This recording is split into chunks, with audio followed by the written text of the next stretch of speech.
Mi nombre es María Belén Andreu Martínez, soy profesora titular de Derecho Civil en la Universidad de Murcia, coordinadora de investigación del Centro de Estudios en Bioderecho, Ética y Salud de esta misma universidad, y os voy a exponer muy brevemente algunas ideas básicas de mi ponencia Reutilización, uso secundario de datos en salud e interés general, objetivos o más bien cuestiones pendientes en nuestra legislación para el Observatorio de Transformación Digital de la Administración Pública. Como todos sabemos, Europa ha apostado decididamente por el impulso de la llamada economía del dato y dentro de la agenda digital por la transformación digital del sector sanitario como uno de los ámbitos prioritarios de actuación. Se quiere pues, una medicina más centrada en el paciente, más personalizada, más orientada hacia la prevención como un mecanismo para hacer frente a los retos que tienen actualmente nuestros sistemas sanitarios europeos. Y además, precisamente es que el sector salud, como sabemos, es un sector que lleva cierto retraso en esto de la transformación digital, porque es un ámbito muy delicado y un ámbito, también por el tipo de información que se trata, pues que levanta muchas suspicacias. Pero bueno, en cualquier caso, actualmente el dato de salud ha cobrado un papel central como fuente de conocimiento para la mejora de los sistemas sanitarios, para la investigación en el ámbito de la salud. Y se viene insistiendo mucho en ese interés general que existe en la utilización de esta información. De hecho, el propio Comité de Bioética de España, en un informe del pasado mes de abril de 2020, pues habla precisamente del cambio de paradigma en el uso de los datos, la necesidad de ponderación de los intereses en conflicto, el que se dice que los datos personales ya no pertenecen únicamente a la persona que la genera. Bueno, esta afirmación puede causar cierta suspicacia, por decirlo de alguna manera, pero en cualquier caso lo que quiere poner de relieve es que la necesidad de encontrar el justo equilibrio entre el interés general y los derechos individuales. Nuestra legislación en protección de datos de alguna manera recoge esta visión un poquito más amplia, tanto el Reglamento de Protección de Datos como nuestra Ley Orgánica de Protección de Datos, incorporan un abanico más amplio de posibilidades para el tratamiento de datos, por ejemplo, para fines de investigación en salud. En cualquier caso, yo voy muy brevemente a señalar tres cuestiones, voy a centrarme en tres,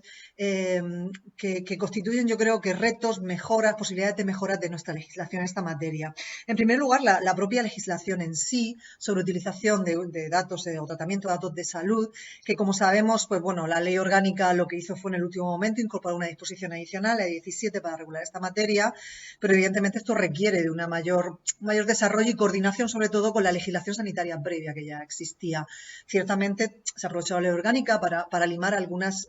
problemas, quizá de falta de coherencia del nuevo régimen que incorporaba la ley con la legislación sanitaria previa, pero en cualquier caso es necesario remodelar, actualizar esa legislación sanitaria desde ley de autonomía del paciente o, por ejemplo, ley de investigación biomédica, por citar algunas. Otra cuestión en la que hay que detenerse es el tema de los usos compatibles, la compatibilidad. Como sabemos, el Reglamento General de Protección de Datos establece una presunción de compatibilidad con los fines iniciales del tratamiento ulterior con fines de investigación científica. Nuestra ley orgánica lo que ha hecho, bueno, el reglamento ciertamente se expresa de una manera un tanto genérica, ¿no? Aunque remite ciertamente al artículo 89 del reglamento y a las condiciones y garantías que ahí se establece para la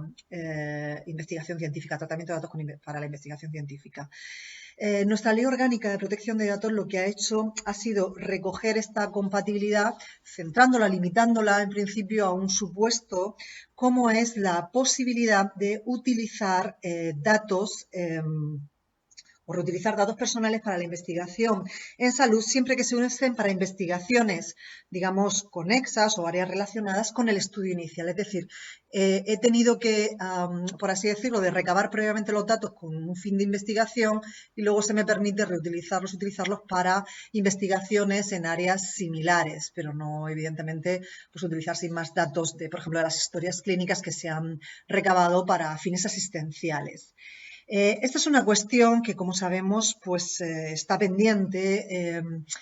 la determinación de otros usos compatibles más allá de este que prevé nuestra legislación. De hecho, el Comité Europeo de Protección de Datos ya nos prometió en enero, en el dictamen entre 2019, en enero de 2019, unas orientaciones en esta materia que todavía estamos esperando, y esta es precisamente una cuestión que considero importante y básica en el ámbito de la investigación con datos de salud a precisar y a desarrollar más allá de las posibilidades que permite actualmente nuestra disposición adicional 17. Y otro tema, un último tema que muy rápidamente me gustaría comentar es el papel que deben jugar los comités de ética de la investigación. Como sabemos, la Ley Orgánica de Protección de Datos somete a un informe previo de un comité de ética de investigación los proyectos que utilicen datos pseudonimizados con fines de investigación biomédica. Evidentemente, pues esto es una buena previsión, garantía a priori,